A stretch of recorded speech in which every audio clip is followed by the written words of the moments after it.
on se retrouve en fait aujourd'hui pour une petite vidéo spéciale. Donc vous avez vu en fait la saison 1 complète de Delta Force qui est passée. Donc 3 épisodes comme expliqué dans l'intro en fait, la vidéo d'intro. Donc il y a eu 3 épisodes avec le 4e qui était écrit, qui était commencé à tourner, le 5 et 6 qui était écrit et le reste était du brainstorming. Et donc avec tout ça, eh bien, vient une petite vidéo spéciale aujourd'hui parce que j'ai retrouvé mes fichiers qui étaient sur, en fait, qui est le site lui-même de Delta Force. Donc, je ne vous présenterai pas le site lui-même parce qu'il y a malheureusement du texte un peu partout que je ne peux pas montrer à l'écran, malheureusement. Par contre, il y a 2 petites features intéressantes que je vais simplement vous lire avec ma voix suave qui étaient là. Et en fait, c'est l'histoire lui-même de Delta Force. Et j'ai aussi 2 interviews, dont la mienne et celle de Gizmo, donc, qui est maintenant aussi Silence and Voices, donc dans les commentaires pour ceux qui vont voir cette vidéo. Et donc, en fait, ces interviews-là, c'était vraiment lorsque c'était à son maximum. Donc, c'était fou, là. On était des rock stars avec Delta Force, donc ça marchait. On avait du cash, on avait des femmes. Non, c'est pas vrai, il s'est rien passé de tout ça. Ça n'a jamais nécessairement pris son envol, autre qu'entre nous. Donc, simplement, en fait, je fais la petite finalité avec ça pour, on va dire, presque fermer le projet. Voilà. Donc, je m'en vais lire ça. Donc, histoire de la création de Delta Force. L'histoire de Delta Force remonte à loin. Ça date d'il y a au moins 6 ans. Mais là, rendu là, ça date d'au moins 20 ans. J'étais au secondaire. On était toujours le même groupe d'ados et on avait bien du plaisir pendant l'heure du dîner. À un moment donné, on est parti sur un délire et je me suis dit que ce serait cool de faire une genre de série un peu dans le donjon, un peu dans le genre du donjon de Naheulbeuk, mais sur le thème militaire. Finalement, un bon samedi, je me décide de tenter quelque chose pour le fun avec l'outil microphone de Windows. Je fais finalement un épisode qui a pris un temps fou. Il n'est pas très réussi car c'était pas facile d'accorder les choses avec une seule trame sonore. Impossible de faire parler 2 personnages en même temps, évidemment. C'était aussi dur pour faire les voix de 9 personnages différents avec aucun logiciel possible. Donc il fallait que je change ma voix à chaque parole. J'ai envoyé le fichier à quelques-uns de mes amis et ils ont bien aimé, évidemment dans le temps. Alors, je me suis dit que j'allais le refaire en tentant d'être un petit peu plus pro. Avec un bon logiciel, je me suis lancé dans l'aventure. Après le premier épisode, j'ai créé un site sur un hébergeur que je ne nommerai pas. J'avais un forum et un site assez complet. L'enfance de Delta Force. Après le premier épisode, j'étais un peu déçu de moi-même pour les voix car ça commençait à être difficile pour moi de faire intervenir de nouveaux personnages. C'est en parlant avec Gizmo, donc Silent and Voices, qu'il s'est porté volontaire. Je lui ai écrit quelques personnages et c'était parti pour un 2e épisode. On a brainstormé et avec ça, j'ai pu écrire 3 autres épisodes complets et la moitié du 6e. En une soirée d'enregistrement, on a réussi à avoir toutes les voix donc de Gizmo pour les épisodes complets. L'adolescence de Delta Force. Par la suite, le site fut effacé de l'hébergeur. Les épisodes n'ont jamais été terminés et le matériel déjà enregistré a été perdu. Le tout se perd dans le temps et il se passe 3 ans sans que rien ne se passe jusqu'au jour où, allant voir un film au cinéma, je me rends compte qu'il y a une affiche de Delta Force, le film. Je me suis dit que si c'est pour ça que mon site a fermé et que c'est mon scénario, ça va chier. Donc finalement, pas du tout. Outre le nom, rien à comparer. Selon la cote donnée, ça semble très très très mauvais.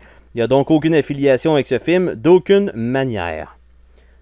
Le jeune adulte, donc Delta Force, le jeune adulte. 2 autres années passent, Gizmo me reparle du bon vieux temps de Delta Force. Je lui dis que j'ai des idées pour faire une saison 2. Il semble bien content d'entendre ça. Le projet traîne pendant plusieurs mois et finalement je finis par écrire un fichier avec les personnages et un résumé du premier épisode. Gizmo dit que ça va le faire. Il se passe encore quelques mois, puis l'épisode 1 de la saison a débuté un vendredi matin en enregistrant les voix de Gizmo. Je cherche ardemment un hébergeur gratuit qui m'offre une partie de serveur assez grosse pour me contenter si jamais ça devient un peu plus gros. Je fais ma demande qui est acceptée. Je débute à créer le site qui me poussera à enregistrer mes voix par la suite. Donc là, évidemment, je donnais un remerciement au site qui a fermé. Donc, je peux les envoyer chier à la place maintenant. Et l'adulte, donc nous ne pouvons pas prédire le futur. Donc, c'était un peu ce que j'avais écrit comme l'histoire de Delta Farce. Et j'avais donc 2 interviews. Donc, tout simplement, pour les alias que nous avions. Donc, j'avais déjà No Way dans le temps en plus. Donc pour Gizmo, en fait, ce qui devait répondre aux questions, je vais avoir les mêmes questions à répondre. Donc, tout simplement, tout ce que j'avais comme matériel. Donc, lui me répond, me décrire en quelques lignes ne sera pas une tâche facile. Donc, dans le temps étudiant en théâtre, passionné de musique, de bruitage, de son et d'art de la scène en général, adepte de parcours, de hockey, de soccer et de plein air. J'ai toujours aimé changer ma voix pour imiter des personnalités connues ou bien mes amis.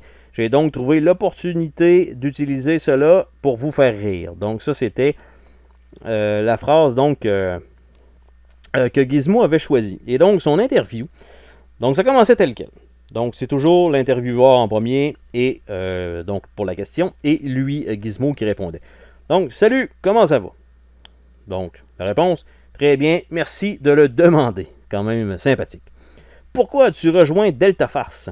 Car ce projet me tient beaucoup à cœur et je crois qu'il doit quitter notre imagination, et aussi car cela fait longtemps que nous sommes sur ce projet-là. Ah, ce bon vieux banc d'école. Donc, c'est évidemment des souvenirs. Que trouves-tu le plus dur à faire dans Delta Farce? Pour ma part, je ne trouve pas vraiment ça dur. Je vois ce projet beaucoup plus comme une partie de plaisir. C'est sûr que l'interprétation des personnages et aussi de trouver la bonne voix, le bon ton et la bonne interprétation du texte sont des choses plus complexes, mais très intéressantes de travailler.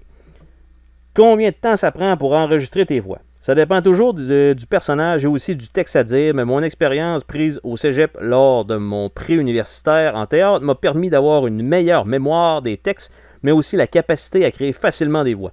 Bien souvent, un fou rire ou bien simplement un accrochage ou bien la voix d'un autre peuvent faire leur apparition. Évidemment, quand tu as plusieurs voix, à un moment donné, ça commence à être un petit peu plus tough d'avoir donc notre propre voix. Quel est ton personnage préféré de Delta Farce 1?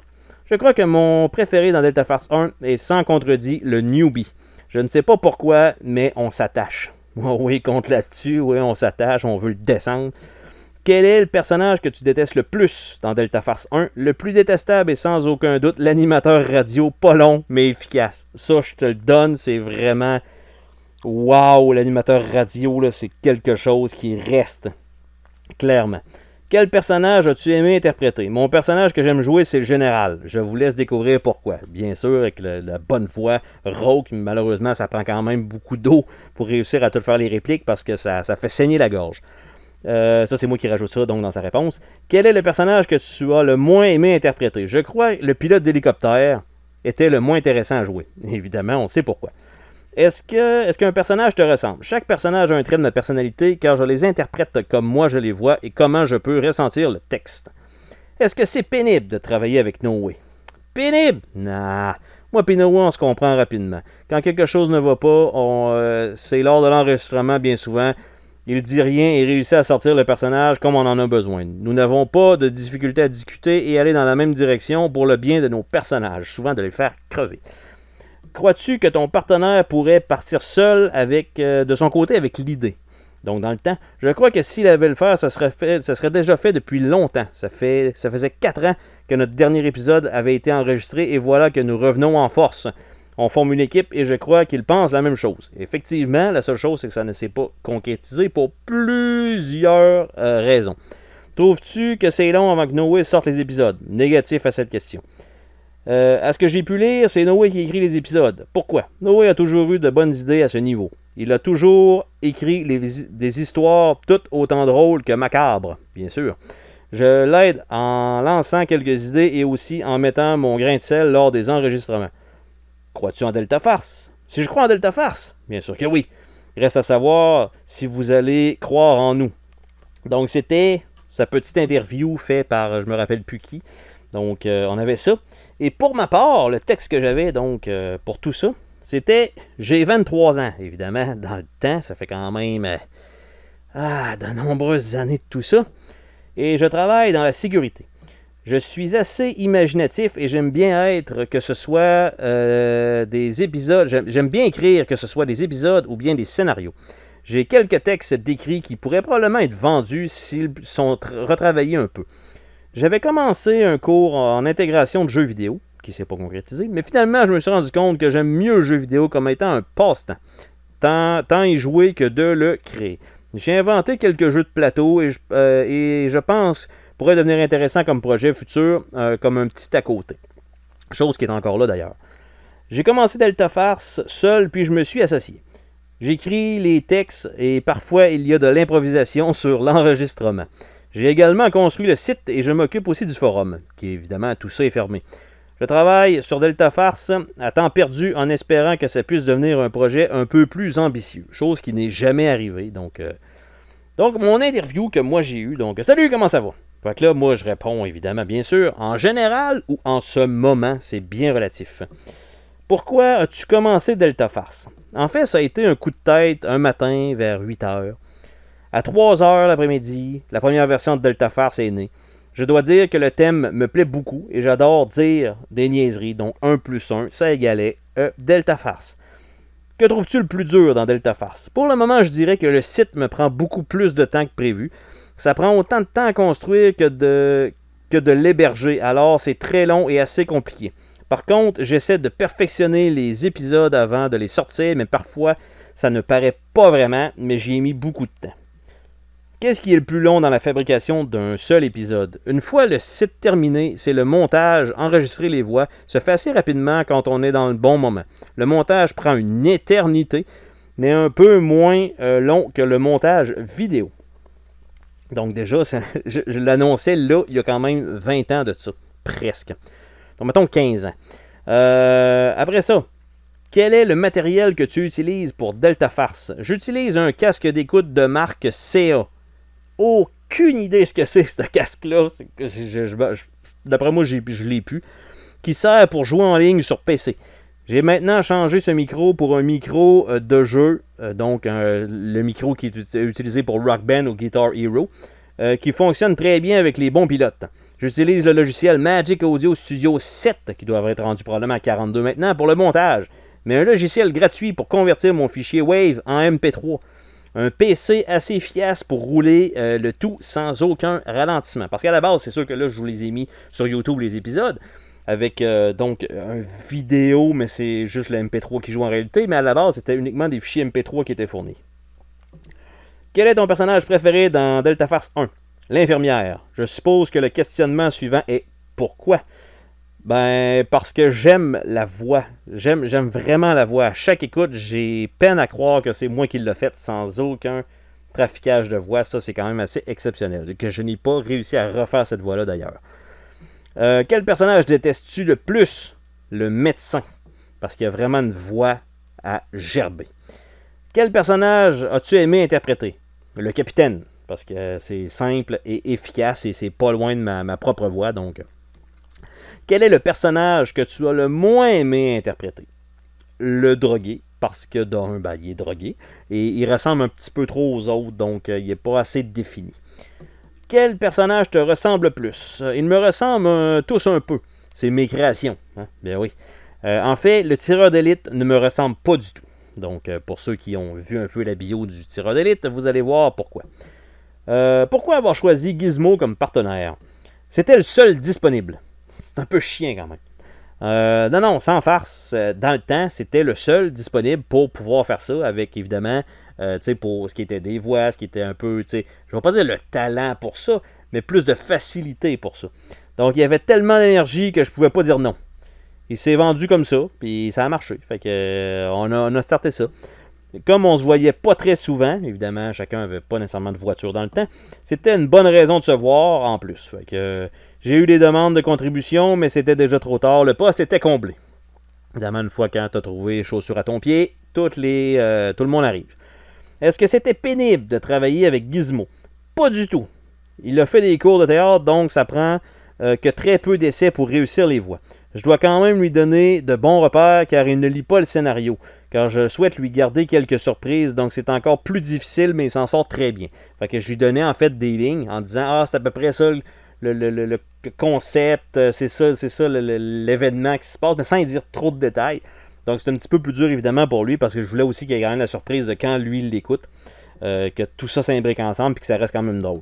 Il a tellement d'énergie que c'est bon. Souvent, on change 2-3 trucs pour que les paroles s'enchaînent bien. Comme il a fait de l'improvisation, c'est avec aise qu'il peut improviser quelque chose de plus, et dans 85% des cas, je l'accepte. Donc c'est quand même assez bien. De plus, j'aime bien lui écrire des personnages qui le sortent de lui-même. Crois-tu que ton partenaire pourrait partir seul avec l'idée? Il l'aurait déjà fait, non? J'ai exactement la même réponse, en fait. Ça, c'est quand même drôle. Je pense pas du tout. Du moins, j'espère pas, en tout cas. Et chose qui n'est pas arrivée non plus, à part une autre compagnie qui a décidé de faire un film avec mon titre. J'espère qu'il ne le fera pas, surtout avec tant d'efforts investis. D'un autre côté, seul, je ne pense pas qu'il puisse y arriver à moins d'y mettre des sous et beaucoup de temps, ce qu'il ne semble pas avoir. En fait, à l'époque, il faut dire que dans tous dans tous mes amis, en fait, je pense que c'est peut-être moi qui avais l'ordinateur le plus performant et le matériel pour enregistrer, sauf qu'il n'y avait pas eu. Mais peut-être la deuxième fois, quand on a recommencé, ça aurait peut-être été plus à point pour que ça se puisse. Puis là, maintenant, tout est disponible, notamment le cellulaire, les webcams, les micros et tout ça. Fait que oui, effectivement, ça pourrait facilement être repris par sensiblement n'importe qui. Moi, je le mets ici parce que c'est un projet déchu. Puis je me suis dit, pourquoi pas y aller avec tout ça pour finaliser en fait le dossier de ce projet-là. Crois-tu en Delta Farce? Je mentirais en disant que oui. Fait que déjà en partant, j'y croyais pas. C'est un projet d'amis en premier. Tant mieux si ça devient un peu plus gros par la suite. Vaut mieux pas se dire qu'on va faire un hit planétaire avec ça. On va commencer par avoir du fun en premier, donc un peu de plaisir, tant qu'à le faire et qu'à le faire écouter. Fait que si au moins on a un peu de joie de vivre au travers, ça va s'entendre. Quand le plaisir ne sera plus là, j'arrêterai. Mais c'est pas parce que ça prend du temps que j'ai plus de plaisir. C'est ça. Fait que, en tout cas, ça c'est peut-être hors contexte, c'est pas vargeux. Mais en fait, c'est ça, c'est que ça prend quand même beaucoup de temps. Tu sais, t'as l'écriture, après ça, bon là, faut que tu te settes pour être capable d'enregistrer. Tu sais, c'est sûr, je peux pas faire. Ben, tu sais, déplace-toi, viens 5 minutes, enregistre 2 voix, repars. Malheureusement, la proximité fait que ce n'était pas ça. Donc, déjà, ça n'a pas avancé aussi vite que prévu. Les idées aussi ne sont pas nécessairement sorties rapidement, surtout par exemple pour une saison 2, donc ça n'a pas été fructueux de ce côté-là. Et d'un autre côté, là, avec le site qui s'est fait fermer comme 2 fois, ça m'a un peu brisé ma motivation là-dessus. Mais finalement, je me suis lancé donc dans la création un peu vidéo avec Dailymotion dans le temps, maintenant rendu sur YouTube. Donc avec tout ça, je pense que ça finalise pas loin en fait du projet de Delta Farce. Il reste quelques petites surprises qui s'en viennent éventuellement dans les prochaines semaines sur la chaîne. Mais sans plus, en fait, le site lui-même n'existe plus. Les logos qui sont dans l'écran présentement, c'est des logos qui étaient sur le site lui-même. Il y avait une petite bande-annonce en GIF qui est là. Et finalement, bon, elle, je la montre pas parce que mon nom est dedans, évidemment. Mais le reste, tout ça, tout ce qui est de Delta Farce est simplement mis ici. Donc, vous avez tout ça et ça clôt un peu donc le projet lui-même, à part, comme j'ai dit, dans les 2 prochaines semaines, il va y avoir des petites surprises par rapport à ça, mais sans plus, attendez-vous pas que ça parte en fou. Donc, ce n'est vraiment pas le cas. Mais au moins, pour moi, pour ma santé personnelle, psychologique, de dire, voici, c'était tout ce que j'avais par rapport à ça et c'est maintenant donné. Donc vous avez tout le matériel qui a jamais été fait donc de Delta Farce disponible donc sur cette plateforme. Sur ce, on se dit à la prochaine pour une autre vidéo. Salut tout le monde! Oh, attends, pars pas de même. Je veux te remercier d'avoir regardé la vidéo. N'oublie pas de t'abonner si ce n'est pas déjà fait. N'hésite pas à laisser un commentaire sur la vidéo, ça me fait toujours plaisir de te lire. Tu peux laisser un petit pouce bleu vers le haut, juste ça, ça fait ma journée. Je t'invite également à visiter mes autres chaînes et à visiter mon Patreon. Merci pour ton soutien.